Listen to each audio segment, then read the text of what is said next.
Yes, sir. Yes, sir. Welcome to another edition of the Hype Show. I am Big J all day, aka the Mighty Big J. Welcome to episode 5 of the Hype Show. Appreciate you stopping by. If you haven't done so already, make sure to subscribe to this channel, and also make sure to like and comment on this video. We definitely appreciate that very much. It definitely helps to the contribution of the channel. Thank you so much for joining us here on this Thursday edition. Slightly abbreviated version. It's going to be about an hour or so of the Hype Show here. We got a lot to cover, but it's going to be slightly abbreviated, but we'll definitely get to everything we need to talk about here. Tonight, the first thing we are going to talk about here is getting week 3 kicked off in the NFL season. We got the Thursday night football matchup, the New York Giants traveling to Levi Stadium to face the San Francisco 49ers. Again, that's the Thursday night game kicking off week 3. That'll be at 8:15 Eastern time here on Amazon Prime. If you have Amazon, that's where the game will be if you want to tune in. As far as this game goes here, looking as we get closer to the game here, it kicks off in about a little less than 2 hours from now. But the line what I'm seeing right now is that the San Francisco 49ers are favored by roughly 10. That's about what I would expect here. But as I look at the matchup a little further, there's some other stuff we need to get into as far as each team here. Each team is going to be missing a key player as far as the football game goes here.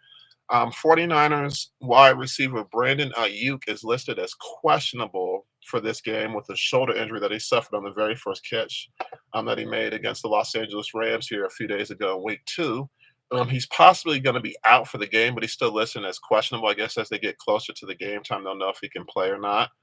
And on the flip side, more definitive injury, unfortunately, Giants running back Saquon Barkley, he's going to be out for the game and possibly a couple more games after that with an ankle injury that he suffered.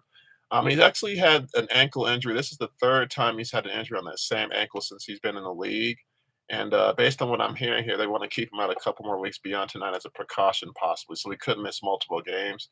And also, offensive tackle for the Giants, Andrew Thomas, he's going to be out with a hamstring injury he suffered earlier, also as well in the game against the in week 2 as well against the Cardinals. So those are 2 huge losses for the Giants. They're going to lose someone on their offensive line and also lose the running back that makes things go for them.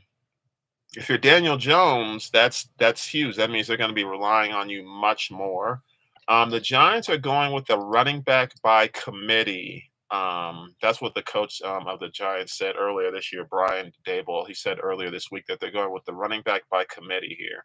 And it's going to consist of Matt Breida. He's a journeyman. He's been with a few teams here. This is his 7th season out of Georgia Southern. I actually remember Matt when he was actually with the Steelers and with Cardinals. He's been on a few teams. I think he was also with the 49ers as well. So he's considered a journeyman, but he's going to be the running back starting the game here instead, as with Barkley being out here.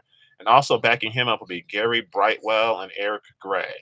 Brightwell, this is his 3rd year out of the University of Arizona, 6'1", 218. He only has 1 carry for 5 yards for this season, and 9 carries for 43 yards in his entire career. Needless to say, Saquon Barkley being out is going to be a huge deal for the Giants.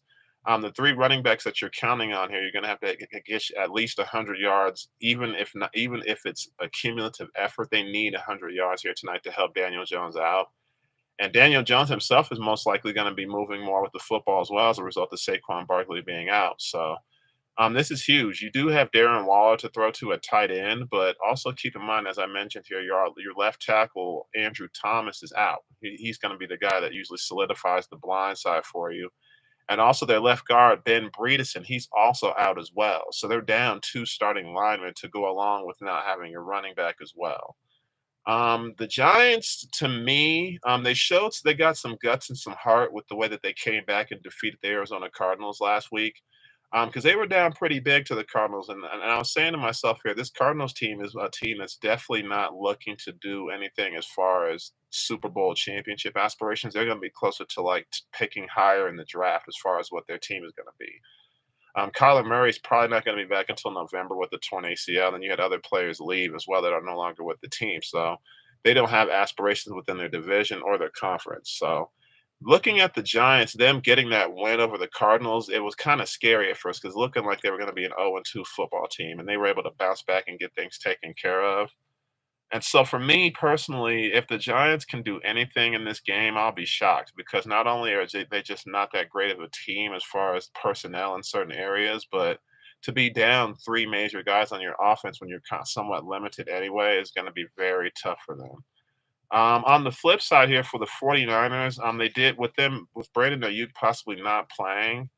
I mean, that's a loss in a sense because he's been great through 2 weeks, but at the same time, if you're the 49ers, you have way more weapons on the offensive side of the football, and you're also at home. The Giants are making the trip out west to visit you guys here. When I look at the 49ers here, I mean, Brock Purdy, we understand he's the younger guy, but he's already shown that he can do more than people think about Daniel Jones, even though Daniel Jones has been in the league longer. Also, as I mentioned, you have Christian McCaffrey. He can do things as far as catching the ball and as far as running the football, so they're going to depend on him a lot. And even without Brandon Ayuk, you still have Debo Samuel at wide receiver to throw to, and you also have George Kittle at tight end. They just have pieces everywhere on the offense side of the ball outside of Brandon Ayuk, so where his loss won't be felt as heavily as Saquon Barkley being out for the Giants. That's going to be huge for them, especially if it's multiple weeks as they're reporting. That's the only injury that I really see as far as looking at the 49ers roster. The defensive side of the ball, everybody looks to be good to go and looks to be ready for tonight's game. So outside of possibly Brandon Ayuk, the 49ers are pretty healthy coming into this game. So I do expect the 49ers to have a great game and roll. But at the same time, I sit here and I think about Thursday night football games. Thursday night games are strange. Thursday night football games are very strange to me because sometimes you'll see a team just go off and go crazy like you expect them to, and then you'll see a team just like they forgot how to play football. Thursday night games are strange, and Monday night games can be very strange as well. Sundays tend to stay true to form as far as who's going to win and who's predicted to win. So this game, as crazy as it sounds, I'm still taking the 49ers obvious to win, but as crazy as it sounds, the Giants could keep things close because another thing to note is that a turnaround from Sunday to Thursday is a lot more difficult than Sunday to Sunday or even Sunday to that following Monday. There's actually a rule in the league that mandates that if a team has a Monday night game that they can't play the following Thursday night. They have to play on Sunday or later, which is obviously taking into consideration the turnaround needed to play football games. 3 days obviously isn't enough. So me personally, again, I'm going to take the 49ers to win this football game despite Brandon Ayuk being out because Saquon Barkley being out for the Giants is going to be a much more felt loss for sure. So looking at this game here, again, taking the 49ers to win. And then let's take a look at a couple of games that the 49ers got coming up after this to kind of see how they'll do here. October 1st, that's at 4:25 Eastern on Fox for the Week 4 matchup. That's 10 days from now. That's the following Sunday. They'll be home against the Arizona Cardinals, the 49ers. Then they'll be home against the Dallas Cowboys that following week, October 8th, 8:20 p.m. Eastern, 5:20 p.m. Pacific for Sunday Night Football on NBC. We're going to touch on Dallas a little bit here. They suffered a huge loss today here. It was just reported about an hour or so ago here that during practice, one of their cornerbacks, Javon Diggs here, he suffered a torn ACL going through practice drills and he's unfortunately going to be out for the rest of the season. So that's a huge damper for the Dallas Cowboys. But we'll get more to that in a second here. Following that, on October 15th, the 49ers are at the Cleveland Browns, 1 p.m. Eastern on October 15th. And then after that, at Minnesota, October 23rd, for Monday Night Football, 8:15 p.m. Eastern on ABC. So looking at the 49ers here after this game here today, that Dallas Cowboys game in a couple weeks here definitely has a lot different feel to it, especially if the defense isn't going to be fully there to kind of subdue what they have on offense. I don't expect Dallas to fall off a cliff by any means, but they're going to have a tougher time now with this 49ers football team. Again, this is football and things definitely happen from week to week. If you're the Dallas Cowboys, you were riding on cloud nine just a few days ago, just a few hours ago, they were riding on cloud nine because of how they've played so far and how that defense has been. But Losing him is huge. But yeah, getting back to the 49ers and what we're talking about here, after tonight's game, I feel like they'll be 3-0. And then looking at their next 5 games with Arizona, Dallas, Cleveland, Minnesota, and then October 29th here, that Sunday football game, that'll be against the Cincinnati Bengals, 4:25 Eastern on CBS. After tonight's Giants game, after they're 3-0, that's what I'm guessing, obviously, but after that, I could see them Dallas is still the toughest game they got over the course of the next 5 weeks because I could see them beating Arizona. Um, at Cleveland, I still see that as a victory, and at Minnesota, Minnesota has put up numbers as far as Kirk Cousins is concerned, but as a team, they still don't look right. We have something to discuss with them as well. But quite frankly, I could see the 49ers being at worst a 7-1 football team through 8 weeks. At worst, 7-1. The Giants, as far as they go, as far as looking at what they're going to be here after tonight's game against the Niners, they're going to be home against the Seattle Seahawks October 2nd, 8:15 Eastern on ABC. That is Monday Night Football, so they'll have 11 days between tonight and their next game. I still feel like they're saying Saquon Barkley will be out. We'll just have to keep monitoring the situation as that game approaches in week 4, but he's out for tonight. Week 5, October 8th, 1 p.m. Eastern, they're at the Miami Dolphins on Fox. The following week for Sunday Night Football, October 15th, they're at the Buffalo Bills, 8:20 p.m. Eastern Time on NBC, versus the Washington Commanders. I almost said Redskins. The Commanders, October 22nd, 1 p.m. Eastern on CBS. And then wrapping up that 5-game skate after this here will be against the New York Jets, 1 p.m. Eastern, October 29th. As I said, Saquon Barkley makes that offense go. And then at the same time, Daniel Jones, to me, he just doesn't show on a consistent basis that he could be that guy. It kind of reminds me of how Eli Manning was kind of earlier in his career for the New York Giants. But the difference with Eli Manning is that even though he showed that a lot of inconsistency, there was still glimmers of hope with him as far as what he was able to do eventually. And with Daniel Jones, I don't know. Maybe the skepticism is a little too high, but at the same time, they're paying him $40 million a year, so you have to have more expectation of what he's going to do for you. So based on tonight, again, I picked the Giants or the 49ers to win this game, beating the Giants. The Giants would then fall to 1-2. And over these next 5 games here with Seattle, at Miami, at Buffalo, home for Washington, home for the Jets. The Jets game, that's a little ways away, but I could see them winning that football game. And that's it. These next games here against Seattle, again, the only thing kind of helping them out is that 11-day delay between tonight's game and the game that they have a week from Monday. But other than that here, home against the Seattle Seahawks, we'll kind of just have to see. Seattle, to me, doesn't scream out as a contender quite yet. I know it's early, but between the way things went with the Rams at home week 1 and with the way they stormed into Detroit and took that win, it's kind of a wash because week 1 they disappointed me as far as what they did at home, but week 2 they came in and they knocked Detroit in the mouth at their house. So it's kind of a wash as far as what Seattle is to me. We'll get more understanding of what they'll be after their week 3 matchup coming up on Sunday, but for now, looking at the next 5 games, I would say the Giants are looking like 2-3 at best over those next 5 games. That's what I'm going to put out there is 2-3. And again, as those games get closer and as more things develop and as more players get injured, unfortunately, things happen. We'll kind of have a better idea of what that game is going to be as far as their schedule. But again, for tonight, just to kind of sum things up here, I'm definitely taking the San Francisco 49ers to win. And we'll just kind of have to see how things go here. Switching gears here, another football story we're going to talk about here regarding the Cleveland Browns. As we all know, the unfortunate news with Nick Chubb, he's going to be out the rest of the season, unfortunately, because of the multiple ligaments they're saying is being reported for his knee.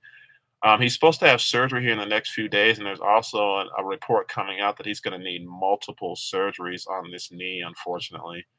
And that's just definitely tough news. Now, they did come to an agreement with bringing back Kareem Hunt. He was a free agent, but he's been with the team the past few seasons.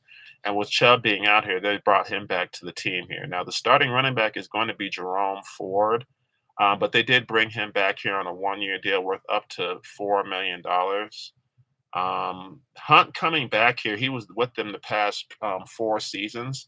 So it makes sense to bring him back because of his familiarity with the offense, and he'll be able to just pick things up right away. Now, Ford, again, is expected to be the leading back, Jerome Ford, going forward. He's a second-year running back here out of the University of Cincinnati. He was picked in the 5th round in the 2022 draft.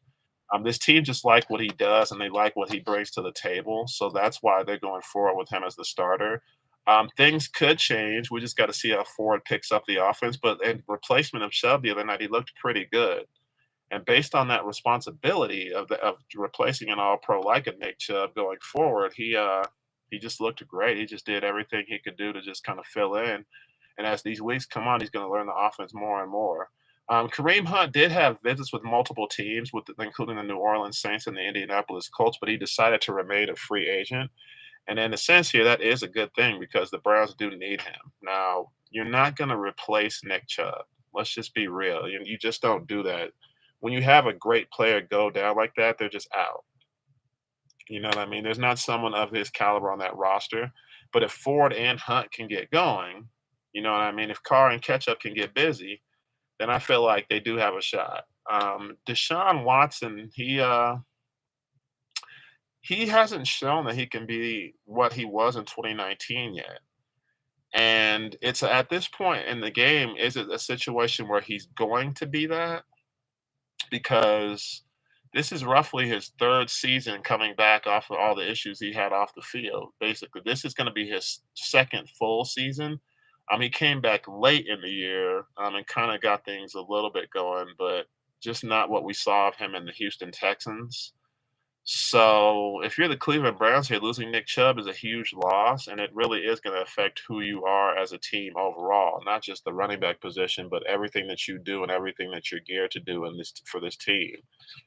And they're in the thick of things right now in their division at 1-1, but that division that they're in, Baltimore, Cincinnati, and Pittsburgh, excuse me, they're not going to be forgiving of you because you had an injury. This is football to them. So we'll just have to see if Cleveland can kind of right the ship and kind of keep things moving here. As far as the schedule goes, let's look at the next 5 games here. They're home against the Tennessee Titans on the September 24th here on Sunday, 1 p.m. Eastern, CBS. They're home again the following Sunday against the Baltimore Ravens. That's 1 p.m. Eastern, CBS as well. And then they have their bye week, week 5.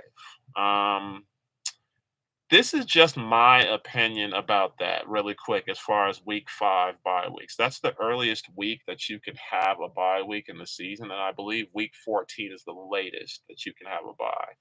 Those early buys are kind of rough to me. Again, this is just my opinion, but having a bye week 5 is rough because you've played 4 games, you're off, and now you have 13 straight games at minimum.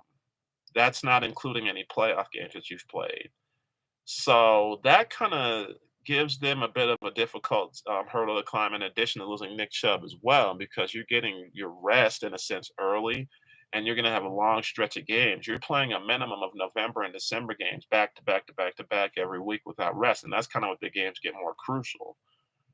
So again, looking back at this team, week 5 is their bye week. That does give Jerome Ford a bit of time to grasp the offense a little more and kind of get things acclimated as far as his knowledge of the playbook. But week 5 buys kind of stink to me. That's just me personally. Week 6, they're back in action at home against the San Francisco 49ers. So and that would make 3 straight home games and then your bye week. So that's 4 weeks of them not having to travel. So that may help a little bit, but at the same time, we'll just have to see how these things unfold. October 22nd, they're at the Indianapolis Colts, 1 p.m. Eastern on CBS. And then the following week, they're at the Seattle Seahawks, October 29th, 4:05 p.m. Eastern on Fox. Looking at these games here, again, they have 3 straight home games coming up here with a bye week in there over that 4-week period. Then they're on the road 2 games. So over the next 6 weeks, including the bye week with these 5 games they got, it's going to be hard to prognosticate what they can do because, again, losing Nick Chubb, you just don't replace a guy like that. But if they can get Ford and Hunt going to kind of give Watson that time to get himself going, That's going to have to be what happens here. They're going to have to be a running back by committee team as well. They need both guys to get it going. Deshaun Watson, I don't know if he's in his head or not, or if he just has the transgressions kind of lingering over him, but he's just not the same guy. And Cleveland is paying him like he is the same guy. But we'll really have to see if that does pan out for them here. One thing that I want to touch on also before we close out of that topic here, the Cleveland Browns, as far as losing key players, that's just nothing new, unfortunately, for them. So again, I wish Nick Chubb the best as far as life, not just football, but just being able to have a functioning life. Because knee injuries like that affects your life going forward. The ability to walk and live a normal life. So prayers to him and his family. Hopefully, he has a normal life. Because at this time right now, based on everything I'm hearing here, football is probably on the back burner right now for him. But yeah, we'll have to see what happens with Cleveland picking up Hunt and bringing him back to the team here. Something I touched on a little bit ago here, but we got to dive deeper into here. Some news that we heard about just a few hours ago regarding the Dallas Cowboys here. They're losing All-Pro Trayvon Diggs here to a torn ACL here, and he's going to be out for the rest of the season. That's a huge blow to that team and a huge blow to what they wanted to do because without question, this defense had pieces everywhere. And that's the thing here. Since 2020, since he came into the league, there is not a single cornerback that has more interceptions in the NFL than Diggs. He has 18 interceptions here through last week. Huge. Through 2 games this season, the 2 games that he's played against the Giants and the Jets, he's only allowed a total of 3 receptions on him for 31 yards. That's huge. That means people are not, they see that number 7 and they're like, nah, we're not going to do that. This is crazy to me because the Dallas Cowboys, they do have Stephon Gilmore as their other corner who they brought in the offseason. But now you need Jordan Lewis to step up. You need Deron Bland, your other guys to step up now because this is also a team that was also without Dak Prescott and Tyron Smith last year, and you had to overcome those injuries. It's just nuts here that to lose him on a drill. They lost him on a drill getting ready for their game on Sunday.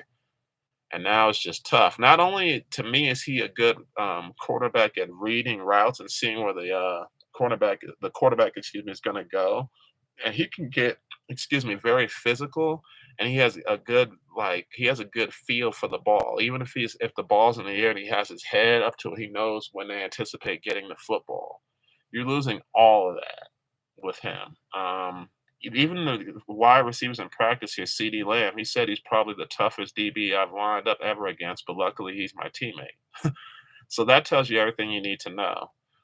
So far, looking at the league as a whole here, here's something to note here. As far as the lowest passer rating quarterbacks have this season, Trayvon Diggs ranks number 1 as having the lowest passer rating for quarterbacks opposing, and that's 63.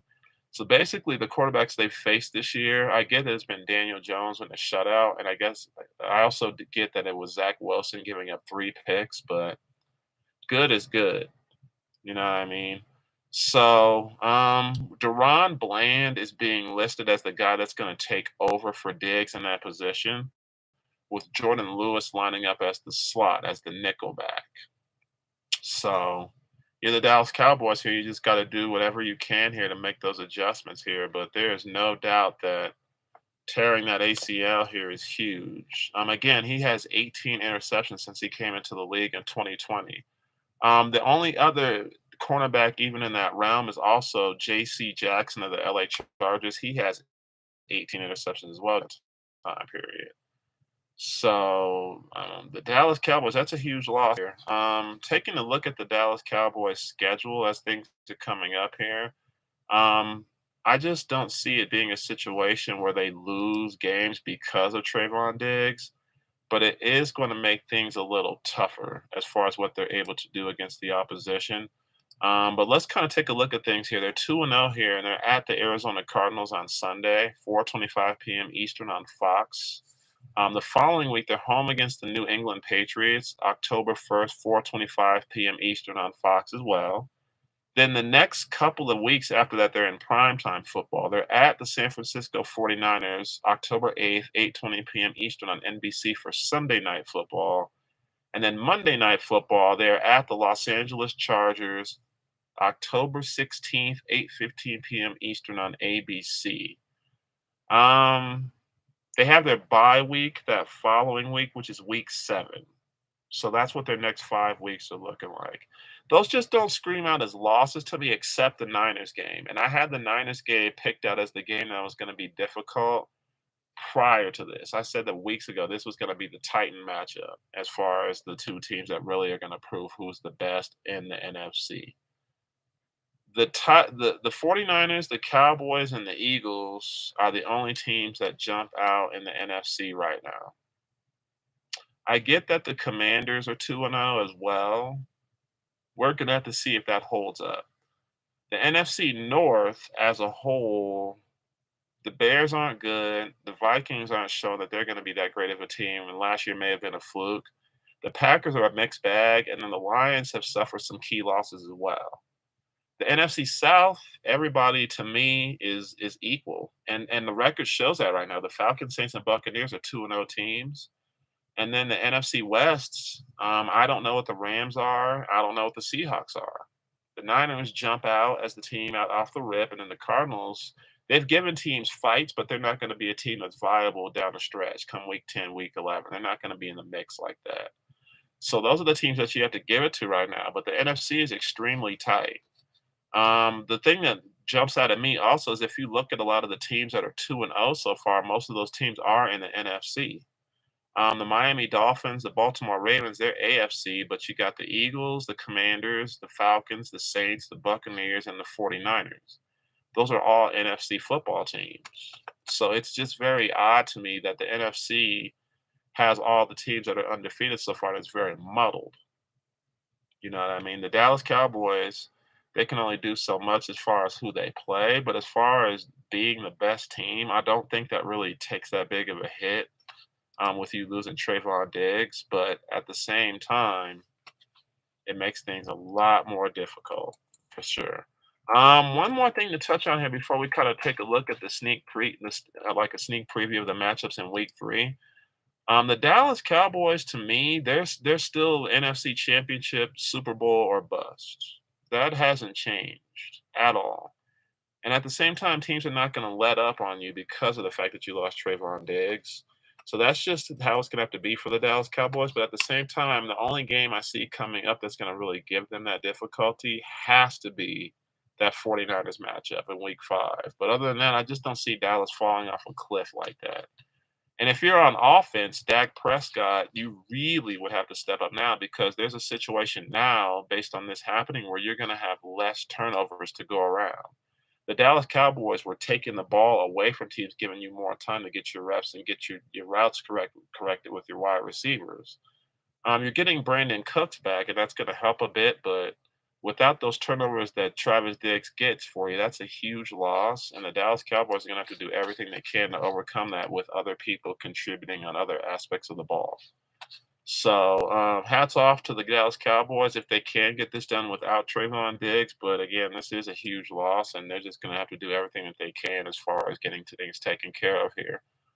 Let's take a look at some of the other Week 3 matchups that we got coming up here and just kind of touch on those a little bit. We already discussed the Giants and 49ers coming up here this evening. Again, 8:15 Eastern on Amazon Prime.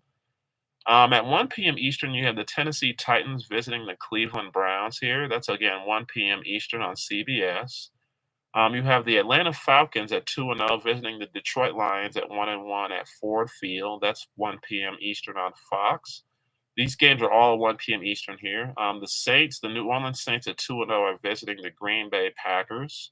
That's going to be at Lambeau Field in Green Bay, Wisconsin. The Denver Broncos at 0-2 after 2 close home losses. They're traveling to visit the Miami Dolphins, who are 2-0 on the road. This is their home opener at Hard Rock Stadium here. That game 1 p.m. Eastern. The 0-2 Chargers are going to be visiting the 0-2 Vikings here. Now, this game right here, this game definitely jumps out because 0-3 is impossible if you want to get to the playoffs, let alone win a Super Bowl. So the Chargers are looking at 0-3. The Vikings are looking at 0-3. One of these teams has to win, unless they tie, of course, which is a possibility. But one of these teams has to win. If you're Brandon Staley or you're Kevin O'Connell, you gotta win. You can't be in an 0-3 hole. The Vikings and Chargers each have company as far as teams that are down there with them, but that doesn't matter. You got to worry about the teams above you and trying to keep pace with that. So that's going to be a huge one. We'll touch on that a bit more as that game approaches on Sunday.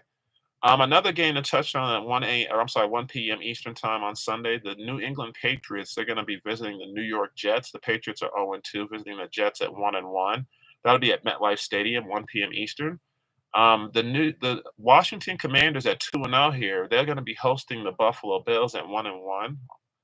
That game is going to be at FedEx Field in Landover, Maryland. The Jaguars are home in an AFC South clash facing the Houston Texans, who are at 0-2. That's at Everbank Stadium in Jacksonville.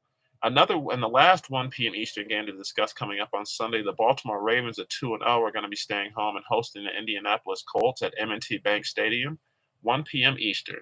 I'm getting to the afternoon tilt coming up on this Sunday here at 4:05 Eastern, excuse me. The Seattle Seahawks are going to be hosting the Carolina Panthers here. The Carolina Panthers traveling cross country to go to Lumen Field. At 4:25 p.m. Eastern, the Kansas City Chiefs will be hosting the Chicago Bears. That game will be 4:25 p.m. Eastern at G-Hop Field at Arrowhead. I simply call it Arrowhead because that's what I'm used to. Also at 4:25 p.m. Eastern, the Cardinals will be hosting the Dallas Cowboys here. We touched on that game just a bit ago here, and Dallas looking to see if they can keep things rolling here, heading to State Farm Stadium here at 4:25 p.m. Eastern. Now, the Sunday night football game, the Raiders are going to have their home opener here. They're going to be taking on the Pittsburgh Steelers, 8:20 p.m. Eastern on NBC at Allegiant Stadium. And the Monday night football game, we actually have a pair of those here. The Tampa Bay Buccaneers at 2-0, a very surprising 2-0. They're going to be hosting the Philadelphia Eagles at 2-0, Raymond James Stadium. That's at 7:15 p.m. on Eastern at ABC or ESPN Plus. And an hour later at 8:15 p.m. Eastern, the Cincinnati Bengals at 0-2. They're going to look to get their first win against the Los Angeles Rams here. That game takes place 8:15 p.m. Eastern, Monday, September 25th on ESPN. That game is going to be very interesting because that's when we'll know, we'll get a better idea if Joe Burrow is going to be available. He has had some injury issues with that calf going all the way back to camp. And there was a tweak that occurred during the game, their week 2 loss to the Baltimore Ravens. So as we get closer to that game here, we're going to have a better idea of if Joe Burrow can go or not. Because again, they're going to be using Jake Browning as their quarterback in the interim if he can't go. So that's going to be huge here, but we'll definitely have to see what we can do as far as that goes here if you're that team. But yeah, there's going to be a good amount of games here, a good slate of games that are going to be very interesting, very definitive as far as who's going to do what. So we'll touch more on those games here and go more into detail as to who I think is going to win and who's going to do what going forward, because we'll have a better idea of injuries, a better idea of who's going to be there. Because, with football, these things happen quite often, unfortunately. So we're going to have to see how that thing goes here.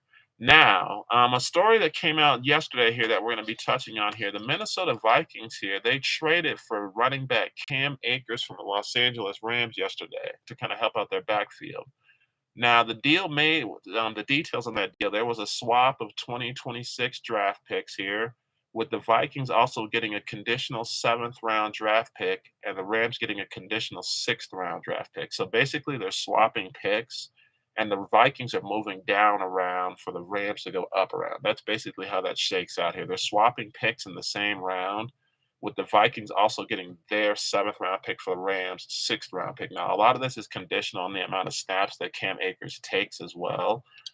But this, to me, was done because, again, the Vikings, they had Alexander Mattison in place to be the new guy taking over for Dalvin Cook in the backfield.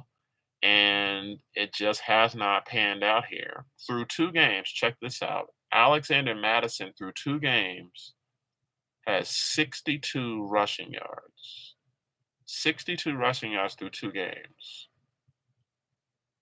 That's the type of production you would expect in a half if you're the Minnesota Vikings to really get your game going and get your teams going. So this trade to me wasn't made. It was made out of necessity, plain and simple. When you're 2 games in and you haven't won anything, you got to get the running back situation going and get your backfield going if the passing game isn't getting it done for you. And at the same time here for the Rams, they kind of discussed trading Cam Akers last season, but they didn't really have any takers just because of the way they weren't playing him and the way they kind of showcased what he is to them. There weren't a lot of teams that were willing to jump on that wagon at this current time last season to make that trade for him. So to have a team kind of take them off their hands, basically essentially the swap picks, that kind of just fixes what you want to do if you're the Los Angeles Rams. Because Kyron Williams is their guy now. Kyron Williams, he's kind of shown over the games that they've played so far that he can be the guy and kind of be the lead back that they've been looking for a long time. And at the same time here, you made a discovery in Puka Nacua. Puka Nacua, the wide receiver that they selected in the 5th round, the rookie out of BYU, he's been a godsend. He has 25 receptions through 2 games. That's the most in NFL history. So between discovering that Puka Nacua can play and between having a guy step up in the backfield that you didn't know you had in Kyron Williams, they were okay with making this trade. Last season, it was kind of an situation on what you were going to do. But Matthew Stafford, he has guys that can play. Kyron Williams out of the backfield, Puka Nacua, and also a wide receiver by the name of Tutu Atwell. He was kind of their 3rd receiver last year, but he's kind of stepped up to be the 2nd wide receiver at this point. This is his 3rd year. He's picked in the 2nd round in the 2021 draft out of Louisville. So this was his 3rd year, but you didn't hear much about him in his rookie season or his 2nd year. But so far through 2 games, he has 13 catches for 196 yards. He's averaging about 15 yards per catch.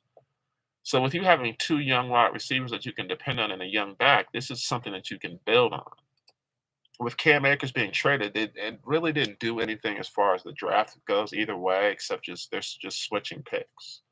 That's really all they did as far as the Los Angeles Rams. So to me, this was a good trade, and they were very fortunate to get a trade out of this because again, they made Cam Akers seem very expendable, much to their own chagrin because they weren't able to trade with anybody last season because nobody was going to be a taker for that situation. So the Los Angeles Rams will have to see what they do as far as their next few games as well and see how he can get acclimated to the offense. Again, let's look at their schedule and see what they got going on here. Their next game here is actually on Monday, September 25th, the Monday Night Football game. They're at the Cincinnati Bengals for Week 3, 8:15 Eastern. The following week, they're traveling to the Colts on Sunday, October 1st for their Week 4 game. That's 1 p.m. Eastern. Week 5, they're home against the Philadelphia Eagles, 4:05 p.m. Eastern on October 8th.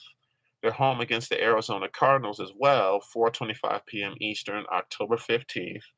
And they're home against the Pittsburgh Steelers, 4:05 p.m. Eastern, Week 7. That's October 22nd. So they have a couple road games, and then they have a few home games after that. Their bye week doesn't come until Week 10, which is about right in the middle of the season. So they'll have 9 games under their belt, a bye week, and then 8 games. That's a nice balance as far as the scheduling. And to me, looking at the NFC West, I already stated this earlier, the 49ers are the only team that jumps out. Seattle, there was high expectations as far as what Seattle would be based on how they surprised everybody last year. And they've already taken a step back through a couple of games, and they're a mixed bag. They beat Detroit Week 2, and they were a disappointment to these very Rams. So I don't know for sure if Seattle is that team. And the Arizona Cardinals, even though they're an 0-2 football team, they showed that they got some fight in them despite not having key players anymore on that roster.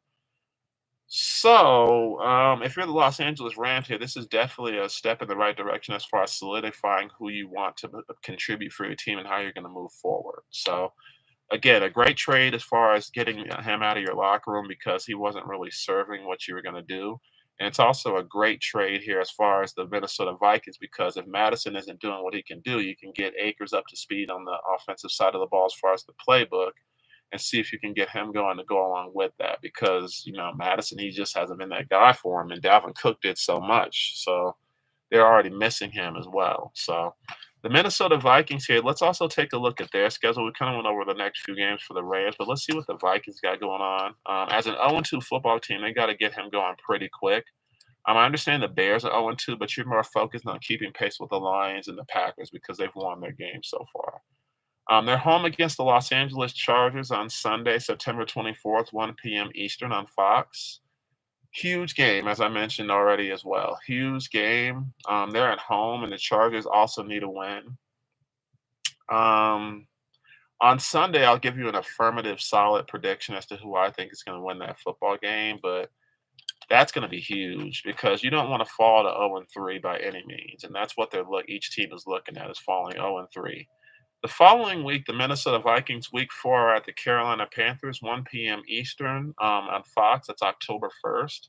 Week 5, they're home against the Kansas City Chiefs, 4:25 p.m. Eastern, October 8th on CBS. They're at their division rival, the Chicago Bears, 1 p.m. Eastern, October 15th on Fox. And then the following week, they're home against the San Francisco 49ers, October 23rd for Monday Night Football, 8:15 p.m. on ABC.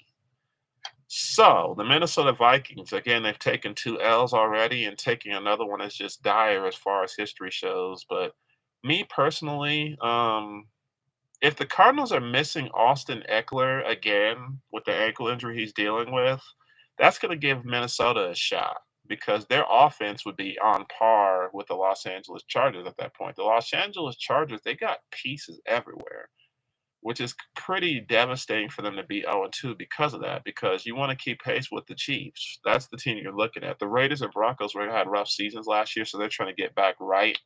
But the Chiefs, you even though you're a game behind, it still feels like more because these are games that they could have had. The Chargers and the Vikings, this 0-2 matchup here. Again, I'm going to touch on affirmative prediction on Sunday before the game, but if you're the Vikings, you got to have it. If you're the Chargers, you got to have it. So, the game that also jumps out to me here, the Sunday night football game against San Francisco, the thing that helps is that you're at home. But San Francisco's coming for blood. They're coming to take that game. So Minnesota, we'll just have to see if this acquisition helps them out at all and kind of makes them a better team at all and kind of helps out their running situation. Because looking at the wide receivers between with the triumvirate you have of Jefferson, Osborne, and Addison, sounds like a law firm. With those 3 guys, you're fine. Each of those guys has a touchdown, or Jefferson, actually, I take that back. He doesn't have a touchdown, but he's 3rd in the league in yardage and catches. And Addison and Osborne have found the end zone already. So if you can get Jefferson going and get that run game balanced, Minnesota can climb out of that hole. They can climb out of that 0-2 hole. So we'll just have to see how that works here. A couple of things I want to touch on here as far as the records go, actually, here. The 2-0 teams here, there are 9 2-0 teams: the Miami Dolphins, the Baltimore Ravens, the Dallas Cowboys, the Philadelphia Eagles, the Washington Commanders, the Atlanta Falcons, the New Orleans Saints, the Tampa Bay Buccaneers, and the San Francisco 49ers, of course, who play tonight. The 0-2 teams in the league are the New England Patriots, the Cincinnati Bengals, the Houston Texans, the Los Angeles Chargers, as we just talked about a bit ago, the Denver Broncos, the Vikings, who we just touched about, Minnesota Vikings, the Chicago Bears, the Carolina Panthers, and the Arizona Cardinals. Those are the 0-2 teams. Everybody else in the league, the other 14 teams, are 1-1. Now, starting with the 0-2 teams here, as far as teams that I got ranked best to worst, I'm gonna put the Cincinnati Bengals as the best 0-2 team here because to me it just feels like it's a situation where Joe Burrow's calf is the deal to me, and they just haven't been able to get the chemistry with Jamar Chase that they had to start the previous couple seasons. So Cincinnati to me is the best 0-2 team, just due to the simple fact that the chemistry is what I feel like they need to get going. If Joe Burrow is okay at all, then they'll get things going. I'm confident that they can do that. But at the same time here, if they can't get him going and get him right, it's going to be tough sledding. Tough sledding. The second best 0-2 team to me in the NFL, as far as I'm concerned, is the Los Angeles Chargers. Because again, if you look at that team across the board, the personnel that they have and all the weapons that they have front to back as far as offense and their defense, they have a Bosa brother over there, and Joey. You got great personnel in the secondary. You got Derwin James over there, J.C. Jackson at corner. They have pieces at every level of their team. So again, for them to be 0-2 is pretty baffling, but I think they can get things turned around. With Kansas City losing that first week, that kind of really fixed things and kind of got them going.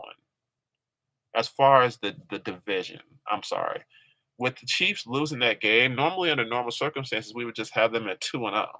But because they're not a 2-0 football team and they did have their own injury issue with Travis Kelce to start the season, that really kind of keeps things in check. But again, if they go 0-3, really not going to matter much.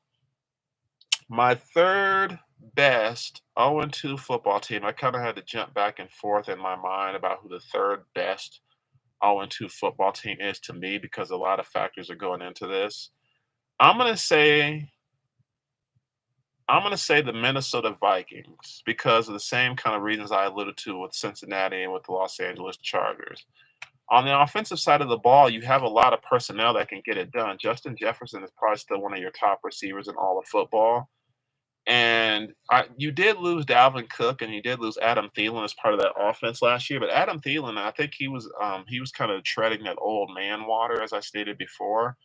And Dalvin Cook, you can't replace a guy like that. But at the same time, here they thought they had that in Madison. They thought they had that in Alexander Madison, but to be expected, hasn't been that guy yet, and they had to bring in somebody else to kind of spell him. Will that make Madison hungry?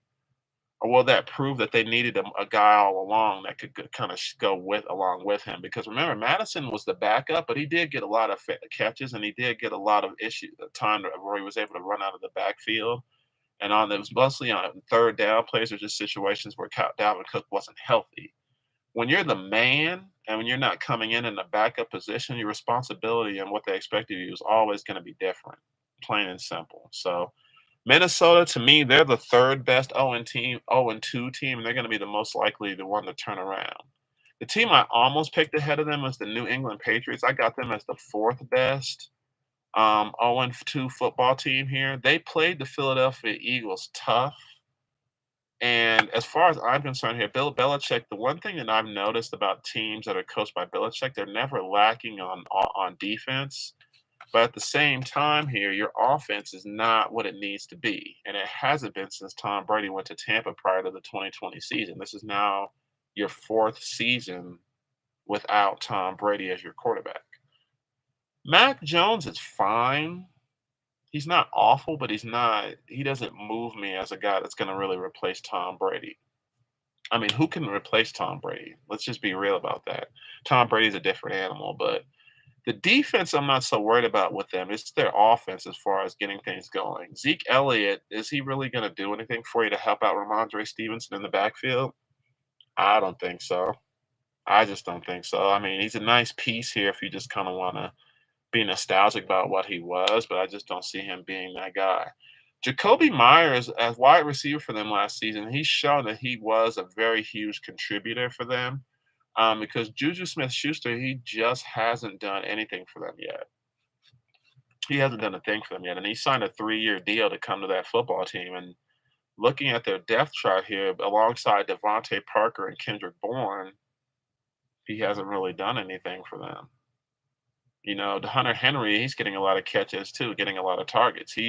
Juju Smith-Schuster is essentially fourth, even fifth on your depth chart as far as throwing the football, so as far as who you're targeting.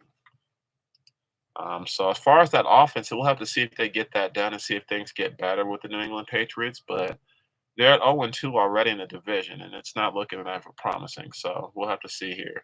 As far as the fifth best team here, I say the Denver Broncos are the fifth best team out of the 9 teams that are 0-2 because, yeah, they lost their games at home. But they lost by a combined total of 3 points. They lost by 1 to the Raiders to start the year, and they lost by 2 this past Sunday to Washington. And now they had a 21-3 lead, so that's kind of part of the reason why I have hope. Because when's the last time the Denver Broncos had that kind of lead on anybody? Probably since the days of Peyton Manning. The thing that is kind of a struggle for the Broncos is that defense. The defense is what you leaned on a lot last year. And this year, the personnel hasn't changed much, but you're going from Ejiro Evero, he was the DC last year under Coach Hackett, to Vance Joseph being the new DC this year under Sean Payton as the head coach. I read a stat that was very alarming to me, and I didn't realize this when they were bringing in Vance Joseph. In his defensive jobs that he's had, he's been a DC with the Cardinals. He's been a DC with the Dolphins. He's a DC here with the Broncos. He was a defensive coach on other teams as well. His defenses have been no better than 17th in the league. 17th. That's literally the middle of the pack because there's 32 teams. So if you're 16 or 17, you're literally right in the middle. So that kind of concerns me a bit because the Denver Broncos offense is something that we've been questioning for a long time. Coming into this season, we said if they had Tim Patrick, if they had KJ Hamler, if they had Judy, if they had all their wide receivers healthy, they'd be great. And what happened? We had another unfortunate season-ending injury to Tim Patrick. And KJ Hamler, unfortunately, is no longer on the roster because he's dealing with a heart ailment and he's taking medicine for it. So it's kind of in the balance of he can even play football right now. So he doesn't have a team. The Denver Broncos, to me, this Sunday, they're at the Dolphins. And that smells like 0-3, unfortunately. But me personally, I still have hope that they can get this together. I don't think anything can be as bad as what the Broncos were last season, partly because of the expectations that they had and the coaching that they had. Looking at their games here, I did mention they're at Miami on Sunday. The following week, they're at the Chicago Bears, October 1st, 1 p.m. Eastern on CBS. If they don't beat Miami, they'll get their first win there. I could see them winning that game. They're back home week 5 against the New York Jets, 4:25 p.m. Eastern, October 8th. I also see that as a win as well. Now, that following Thursday, just 4 days later, they're at the Kansas City Chiefs, October 12th, 8:15 p.m. Eastern on Thursday Night Football on Amazon Prime. That short turnaround is probably going to be an L. They're home the next 2 games, though. October 22nd, 10 days later, they're home against the Green Bay Packers and they're home against the Kansas City Chiefs. Each of those games is 4:25 p.m. Eastern on CBS. If you're the Denver Broncos, of those next 5 games here with Miami, Chicago, New York, Kansas City, and Green Bay, if you can get those wins against Chicago, New York, and Green Bay, that'll help even things out. I don't see them beating Kansas City. That's just the way that it's been. It's nothing to do with injury personnel. Mahomes just doesn't lose to Denver, and he hasn't. So I just don't see them winning the Kansas City game or the Miami game. But if you can get Chicago, New York, and Green Bay, that'll keep things afloat for you somewhat. Because, again, the Chargers are having their own struggles, and the Raiders are just very even keel. We don't even know what they are yet. So just to get back to things here, I got the Broncos as the 5th best 0-2 football team here. Next up on this list here for me is probably going to be the Chicago Bears, the team that we just talked about here. Now, Justin Fields is still having trouble as far as being a pocket quarterback.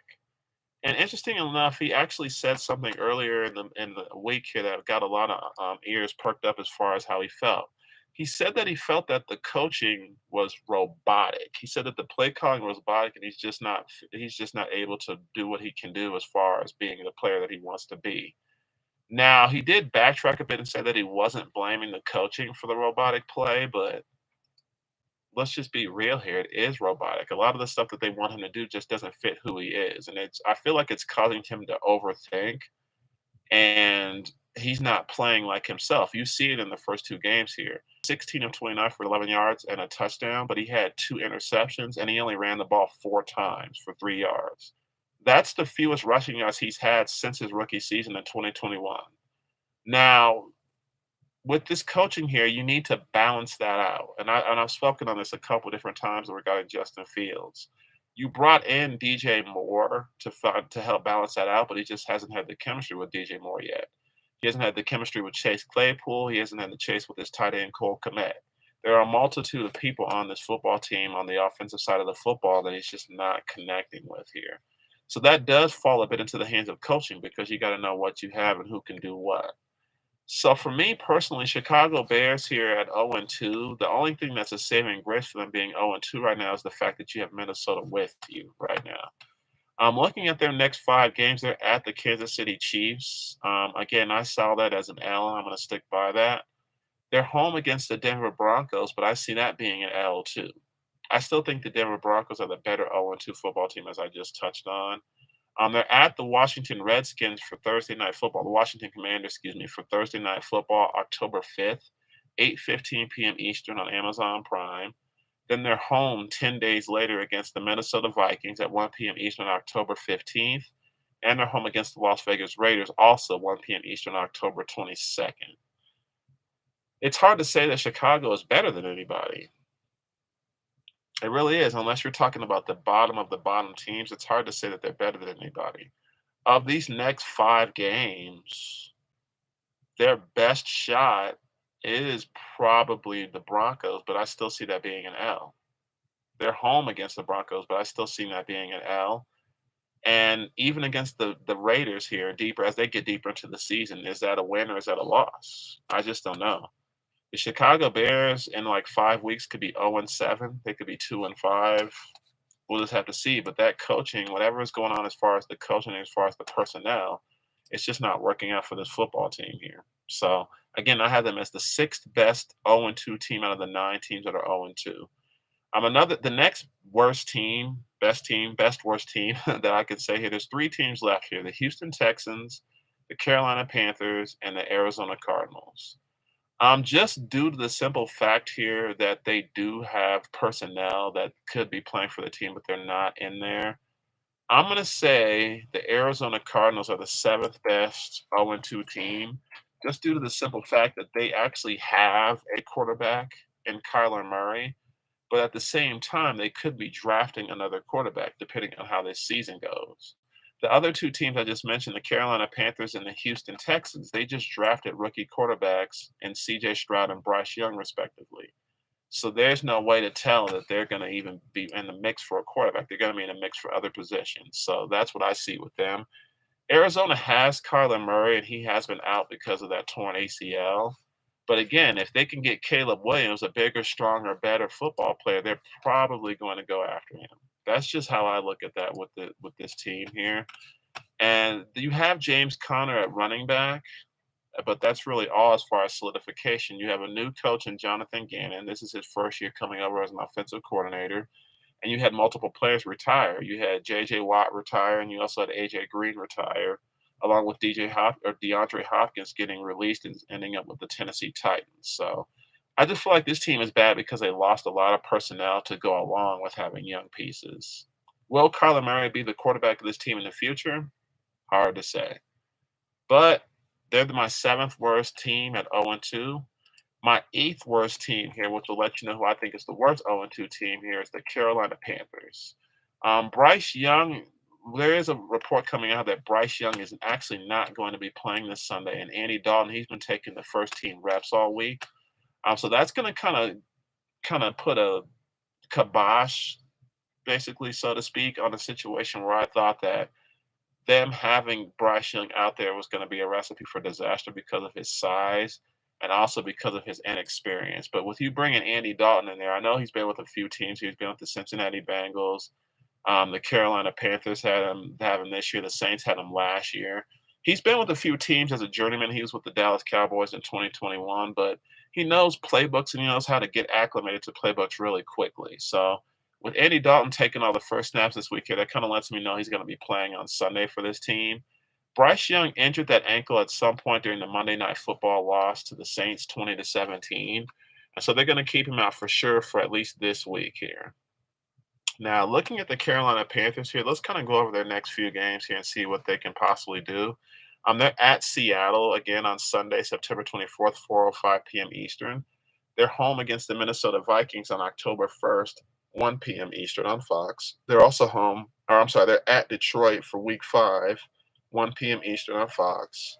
At Miami, 1 p.m. Eastern on CBS. And then after their bye week, they'll be home against the Houston Texans, 1 p.m. Eastern, October 29th. Realistically, with Seattle, Minnesota, Detroit, Miami, and Houston coming up, the only game that jumps out as a possible winner looks like the Houston Texans 5 weeks from now. Because I mentioned already, traveling to Seattle, that cross-country traveling is real and getting your body acclimated. So I think that could be an L coming up here on Sunday. And then home against Minnesota, that's also a question mark to me because depending on how Minnesota looks after their week 3 matchup with the Chargers, that they could steal that game because they're at home, but we'll just have to see with Minnesota. But like I said, going back to the Carolina Panthers, they are my 8th worst 0-2 football team. So that makes the Houston Texans the worst 0-2 team in football. They don't, even though the Carolina Panthers are struggling, they still don't have as many pieces as even Carolina has. Because not only do they have a rookie wide receiver or rookie quarterback and CJ Stroud, but you have other young pieces all over. You have young pieces at the wide receiver position here with Nico Collins. He's young. Again, I mentioned CJ Stroud as your quarterback. Nathaniel Dell, he's your second leading receiver, and he was picked in the 3rd round here out of the University of Houston. So essentially, he stayed home, but he's an unproven rookie. He hasn't really shown what you can do. And you also have Robert Woods. He was with the Rams and with the Titans prior to coming to this football team. He's kind of like your veteran presence in the wide receiver room.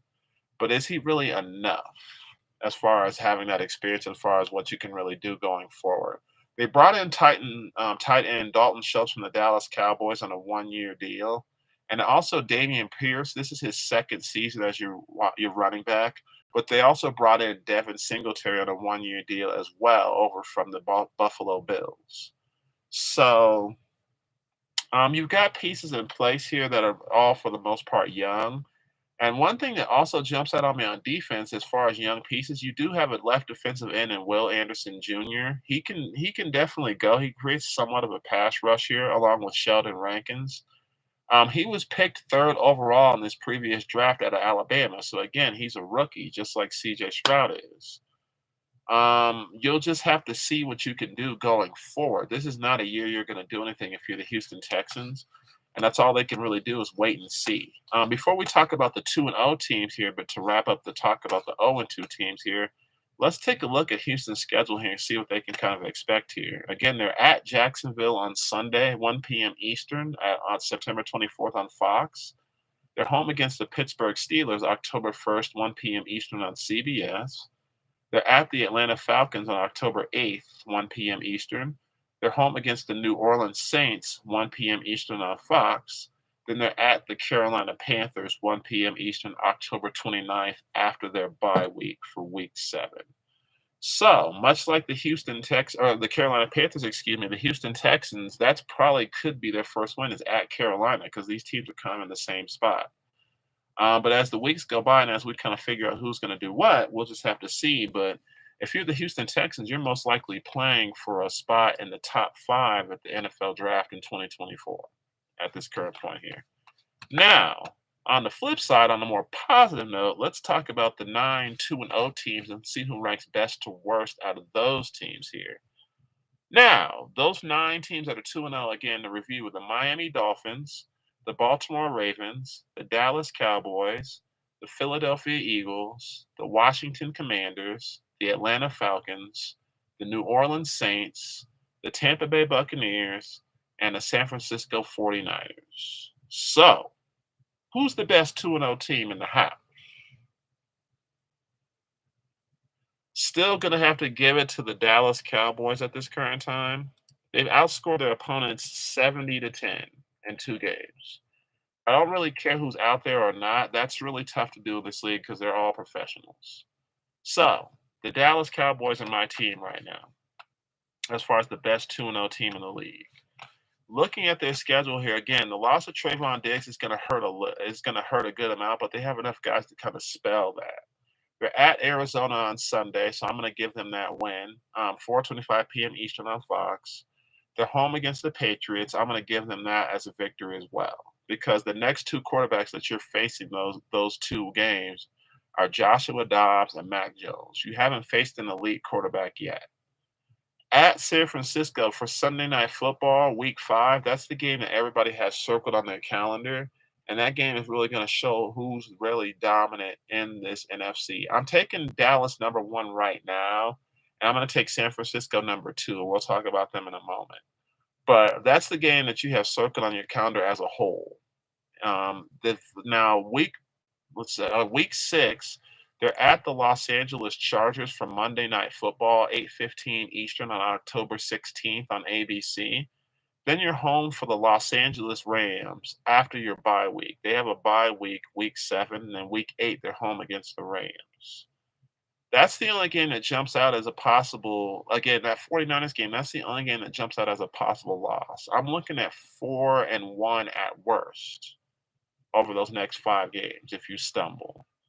Not having Trayvon Diggs is going to be a situation that's going to rear its ugly head, but I don't expect it to be a situation that absolutely kills you because, again, as I stated, they're facing Joshua Dobbs and Mac Jones as the quarterbacks the next couple of games. You have Brock Purdy, Justin Herbert, Matthew Stafford. The quarterback play that you're going to get is not going to really kill you. It's going to be fair to good. It's not going to be elite. So again, at worst, I got the Cowboys at 4-1 over those next couple of games. Now, again, as I mentioned, the second best 2-0 team in the league, I believe it to be, is the San Francisco 49ers. They're not going to have Brandon Ayuk tonight, but he was the key in game 1 against the Pittsburgh Steelers when they were on the road. And then also against the Rams, he got that first catch. And the Rams, if you notice, they keyed in on him immediately because of how much damage he did. But the thing that's beautiful about the San Francisco 49ers is the amount of personnel that you do have on the offensive side of the ball. You have Christian McCaffrey who can run the football, catch the football. Deebo Samuel, as listed, he's a wide receiver, but he has a lot of that same ability as well. And he did a lot of that before they traded for McCaffrey. Me personally, I think that's what contributed to a lot of his injuries, being a tough man, being an Iron Man as far as what he can do on both sides of the ball.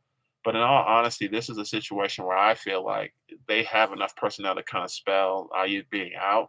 And we don't know how much time he's going to miss because after tonight's game against the Giants, they have 10 days until they face the Arizona Cardinals at home, 4:25 Eastern, October 1st. They're home against the Dallas Cowboys for Sunday Night Football. That's the game where I feel like they're really going to need him because I again see them beating the Giants tonight. I see them beating the Cardinals on the following Sunday to be 4-0. After that Dallas game, to be determined, they're at Cleveland October 15th, 1 p.m. Eastern on Fox. Then the following Monday Night Football game they have at the Minnesota Vikings, 8:15 Eastern, October 23rd. And I think they'll win that game. Again, we'll get closer to that game as things happen, and I'll prognosticate that game. But much like the Dallas Cowboys here, I could see them losing just the one of the next 5 games. Things are crazy in football, and things happen week to week, as we heard today, with each team having injuries on their sideline. But the Niners, they at worst are going to be a probably 6-1 team over the course of the next 5 weeks. They're already 2-0, and they got their game tonight. But at worst, I see them being 6-1, with that Dallas game being the game that jumps out. The number 3 best team in the NFC, in my opinion, is the Philadelphia Eagles. The Philadelphia Eagles at 2-0 as well. They have personnel, but the two things that jump out is, number one, they had trouble getting the kinks out against the New England Patriots as far as getting things going on offense because of how Jalen Hurts needed to spread the ball around. And number 2, against the Minnesota Vikings, even though they got the win, the score being as close as it was an indicator that Kirk Cousins, he knew what to do against that defense, even though they didn't get the W. So Philadelphia is still trying to shake off cobwebs to me, even though they're 2-0. And I feel like they'll need to pick that up if they really want to show that they're a top team. They're at the Tampa Bay Buccaneers for Monday Night Football, one of the 2 Monday Night Football games next week on September 25th at 7:15 Eastern. And that game might surprise them more than they realize because Tampa Bay has been good so far, and Mike Evans is definitely eating. Mike Evans has been their top receiver as far as yardage and as far as touchdowns, and Chris Godwin has been their chain mover. They've kind of redefined their roles a little bit as what they do on the wide receiver end. So for me personally, I think that's going to be a tougher game than Philadelphia would have thought a few weeks ago. They're home against Washington that following Sunday, October 1st at 1 p.m. Eastern on Fox. They're at the Los Angeles Rams October 8th, 2:25 Eastern. And they're at the Jets 4:25 Eastern, October 15th on Fox. After they I'm sorry, they're actually at the Miami or home against the Miami Dolphins October 22nd for Sunday Night Football, October 22nd, 8:20 p.m. Eastern. So that rounds out the 5 games they have next. Personally, I could see them beating the Washington Commanders game is a toss-up because rivalry games have a tendency to kinda be tougher on you, and I personally think that game is gonna be tougher than Philadelphia realized. At Tampa, that could be a shootout too, but it really depends on Baker Mayfield and how he plays and what that defense can do.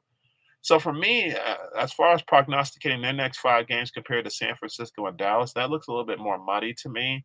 But at worst, I think they'll be 3-2 over the course of those 5 games. That would put them at a 5-2 football team, possibly 6-1. Because remember, they're going to want to keep pace with the Dallas Cowboys, and as a whole, they want to keep themselves solidified and over the course of the entire conference.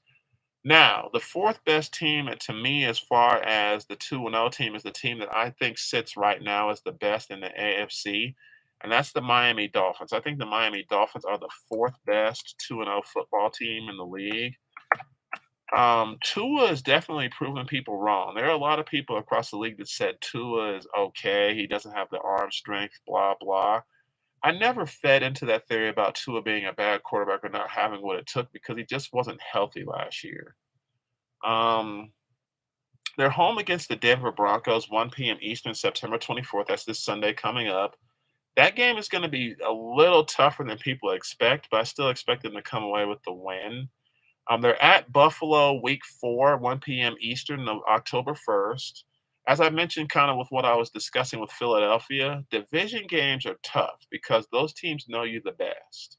So with them being at Buffalo, it kind of reminds me of what they did week 3 last season when they welcomed Buffalo in. And Buffalo, everybody was expecting Buffalo to take that game, and they stunned them and gave them a good game. With them winning that football game, of course. So we'll have to prognosticate that game as we get closer to it. But divisional games are very tricky. Week 5, they're home against the New York Giants, 1 p.m. Eastern on Fox. The following week, they're home against the Carolina Panthers, 1 p.m. Eastern on CBS.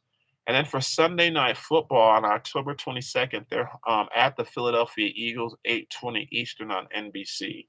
That's going to be a good game. Dolphins and Eagles, that's going to be a good one for sure. I did touch on that a little bit ago, but I got to reemphasize, I think that'll be a good game.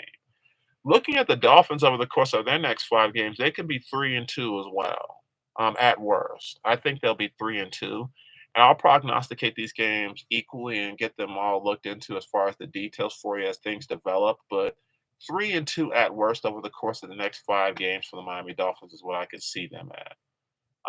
Going to the next best team here, staying in the AFC, I think it's the Baltimore Ravens. I think they're the 5th best team in the AFC. Or I'm sorry, and the 5th best 2-0 team in the NFL and the 2nd best team in the AFC behind the Dolphins. The Dolphins have just looked a little more impressive. It's not to say that the Dolphins are better than the Ravens. They've just looked better doing it. The way that they played against Houston was kind of sluggish, even though it was a 25-9 victory. And at Cincinnati last week, I just kind of wish that they had dominated it a little more, but they got their own issues as far as injuries. So that's kind of what's reeling back how I feel about this team is that their health isn't there. They've already lost key running backs. J.K. Dobbins is out for the season with the Achilles injury. And Justice Hill, actually, he has turf toe. He's kind of developed that over the week, and he could be sidelined for their game against the Indianapolis Colts on Sunday. That's who they'll be hosting for their Week 3 matchup, 1 p.m. Eastern, September 24th. Then their next 2 games after that are AFC North opponents on the road. They're at the Cleveland Browns, October 1st, 1 p.m. Eastern, and they're at the Pittsburgh Steelers, 1 p.m. Eastern, October 8th. Those games are going to really show what they're going to be because at that point they'll have each played their AFC opponents at least one time through 5 weeks. They already played Cincinnati last week. After that, they're home against the Tennessee Titans on October 15th on the NFL Network, and then the following week they're home against the Detroit Lions, October 22nd. That game against the Ravens here that they're playing on October 15th, that's at Tottenham Hotspur Stadium in England. I said Germany on the last broadcast. It's actually England, so I apologize for that. Just wanted to correct that. But that's one of the first of a few international games here across the league that they're having. So Those games are hard to call because, in essence, it's a home game, but you're going to another country to play. So it's kind of hard to call how that game is going to be. Home against the Detroit Lions on October 22nd, that's also going to be a game that's hard to call as well. Because Detroit, they've suffered some losses with personnel also right off the bat here through 2 weeks, and that's huge as far as what your team is going to do.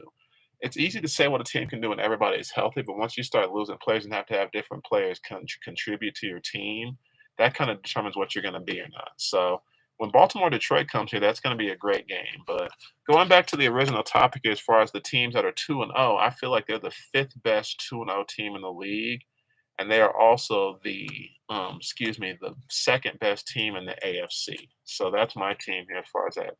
Now, the sixth best team here, there's four teams left that we need to discuss that are 2-0. The Washington Commanders, the Atlanta Falcons, the New Orleans Saints, and the Tampa Bay Buccaneers. Now, I'm going to take the Washington Commanders as the sixth best 2-0 team, and here's why. The three teams left, the Atlanta Falcons, the New Orleans Saints, and the Tampa Bay Buccaneers are kind of all in that same position to me as far as their division. The division is very tight as far as the teams and what they're going to be and what they're expected to be. And the Carolina Panthers have kind of already set themselves apart as the weakest team so far in that NFC South based on them being 0-2, as we discussed a bit ago.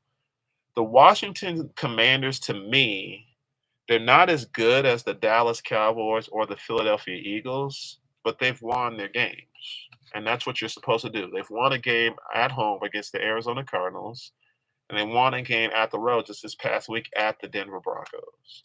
So they're a mixed bag in a good way. Sam Howell taking over for Taylor Heineke, in all honesty, that's a situation that they needed to make that change because Taylor Heineke from 2020 to 2022, he was just very average. He was okay. They tried to bring in Ryan Fitzpatrick, but he suffered a really bad hip injury that essentially ended his career. And he had the experience because of what the teams he had, but he wasn't the future. I think Sam Howell in that game against the Broncos, he really showed what he can do. I wasn't sure what he was going to be coming in because he was a rookie last year, and he was basically taking over for Taylor Heineke with them leaving. And with Ryan Fitzpatrick being hurt, he kind of took over the helm as to being their quarterback. So looking at their next 5 games, they're home against the Buffalo Bills, 1 p.m. Eastern, September 24th for that Week 3 game. Buffalo, they're on 1-1. They're one of the 1-1 football teams in the league, and so they're very even too. We'll have to see how that game is going to look, and I'll touch on that game in greater detail on Sunday when we go over all the games. They're at the Philadelphia Eagles that following Sunday, October 1st. Then they have a Thursday night game against the Chicago Bears, October 5th, 8:15 p.m. Eastern on Amazon Prime. I think they can take that game because they actually beat the Chicago Bears last season with this team with Taylor Heineke at quarterback. So I think they can take that game. Again, we'll touch base on it in more detail as that game approaches, but that's just my theory. 10 days later, they're at the Atlanta Falcons, October 15th, 1 p.m. Eastern. Then they're at the New York Giants, October 22nd. So if you're Washington, based on what you've done already and what you got coming up, if you can go 3-2 over these next 5 games, that'll shape you up nicely because you'll be a 5-2 football team. We'll have to see what Dallas is going to be and what Philly is going to be. And you'll also kind of keep you on your toes as far as the New York Giants because the New York Giants, we'll have to see after tonight where they stand after they face San Francisco. So, again, it's very early, but I'm liking the Commanders as where they could be. The thing that jumped out is even though they were last place in the NFC East last season and didn't make the playoffs, they were 8-1, 8 wins, 8 losses, and a tie. So if they were in like the NFC South, for example, they'd have had the best record in that division because Tampa was 8-9 and won that division with Atlanta, Carolina, and the Saints all being 7-10. Somebody had to win the NFC South last year. So it's kind of just where you're at, right place, right time, and where you're positioned. But the Commanders are not a bad team. So we'll have to see how they shake up here. And now, to close things out here, I'm going to touch on Atlanta, New Orleans, and Tampa at the same time because they're all in the AFC South, and those are the 3 teams left that we're seeing at 2-0. again, the Carolina Panthers are the only team that have shown that they're not really going to compete in that division. Because again, you have a whole bunch of young pieces. You have guys coming over to kind of help in a sense, but you're a young football team. So Carolina is 0-2, and I don't expect them to really improve on much. I expect them to be a top five picking team in the 2024 draft next year. The Atlanta Falcons with Desmond Ritter, the New Orleans Saints with them bringing over Derek Carr from the Raiders, and with Tampa Bay trying out Baker Mayfield, who was with two teams last year. He was with the Panthers and he was with the Rams. That division is telling me Derek Carr wants to redeem himself after being with the Raiders for 9 seasons. And Baker Mayfield just wants to redeem himself in general because that's the type of person that he is. He wants to prove to everybody that he can play. That division remains to be seen as far as who's going to be the best. Just much like last year, I just don't know who's going to really be the best. Let's look at Atlanta's schedule first and kind of see what their next 5 games are going to look like. They're at Detroit on Sunday, 1 p.m. Eastern on Fox. Then they have an international game here the following week, week 4, against the Jacksonville Jaguars, October 1st at Wembley Stadium in England. So that game is a game where they're traveling to England for their home game, but they're hosting the Jacksonville Jaguars. The following week, they're home against the Houston Texans, 1 p.m. Eastern, and they're home against the Washington Commanders, 1 p.m. Eastern on CBS. To round out their week 5, their 5-game roundup here, they're at the Tampa Bay Buccaneers, 1 p.m. Eastern on Fox. So that game is going to be a week 7 game for Tampa as well. We'll prognosticate that game as we get closer to that. But just looking at a 5-game forecast, Atlanta, they could easily be 3-2, 2-3, kind of in the mix. And if you're a 2-0 football team, if you're 4-3, that does leave you in the thick of things as far as that division goes. We kind of touched on the Atlanta schedule. Let's look at Tampa here and kind of see what their schedule looks like here. The Tampa Bay Buccaneers, they're home against the Philadelphia Eagles for Monday Night Football this coming Monday, September 25th, 7:15 Eastern. That's the first of the 2 games. Then they're at the Saints, 1 p.m. Eastern, October 1st on Fox. They have a bye week, week 5, so they have an early bye. Then they're home their next 2 games, the Detroit Lions and the Atlanta Falcons. Each of those games are at 1 p.m. Eastern on Fox. At Buffalo is a Thursday night football game, 8:15 p.m. Eastern, October 26th on Amazon Prime. Just off the rip, their next 5 games look slightly more difficult than what I was talking about with Atlanta. That does include Atlanta, but they have an early bye week. Early bye weeks, as I stated earlier in the program, I don't really like them because it doesn't feel like there's a balance really there with that team. So if you're in Tampa Bay and you can squeak out of these next 5 games here, you got a primetime game and you have a Thursday night game on the bookend with that bye in there. If they can squeak out a 3-2, they'll be in the mix for sure. And then last but not least, before we wrap things up here, we're going to talk about the Saints here as far as their 2-0, being a 2-0 football team and what their schedule looks like within the division and just as a whole. They're at the Green Bay Packers on Sunday, 1 p.m. Eastern, September 24th. Then they're home against the Tampa Bay Buccaneers, as I just mentioned here, 1 p.m. Eastern on Fox. The following Sunday, they're at the New England Patriots, 1 p.m. Eastern. Then the following Sunday after that, they're at the Houston Texans, 1 p.m. Eastern, October 15th. Then they turn around and have a Thursday night game against the Jacksonville Jaguars. They're hosting them October 19th, 8:15 Eastern on Amazon Prime. They have a game 10 days later because of that. That following Sunday a week from that following Sunday at the Indianapolis Colts, 1 p.m. Eastern on Fox. So the New Orleans Saints to me with Green Bay, they're at Green Bay, they're home against Tampa Bay, they're at New England, at Houston, home against Jacksonville. 3 of their next 5 games are on the road, but they're not traveling across the country. They're traveling into Wisconsin, Massachusetts, and Texas, respectively. So those are all within a couple hours. Tampa Bay, home against Tampa Bay, they need that because their next all their games are against opponents that aren't in their division.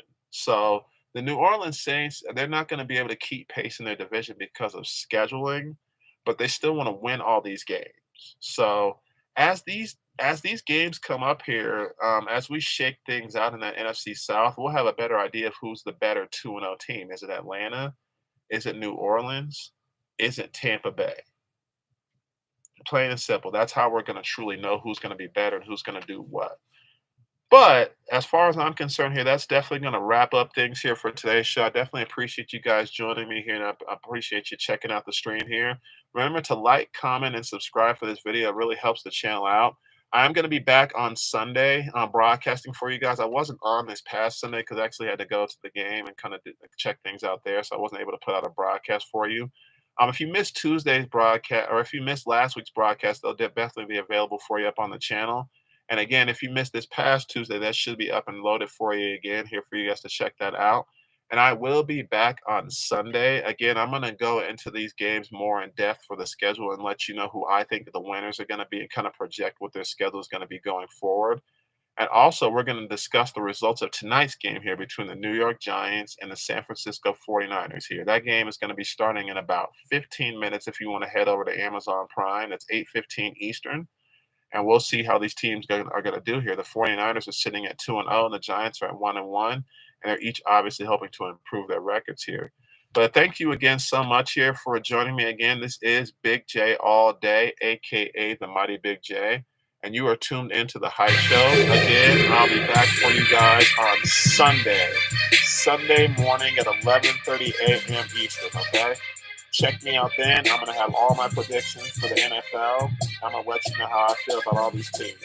Thank you so much again. And this is The Hype Show. Appreciate y'all. Have a good night.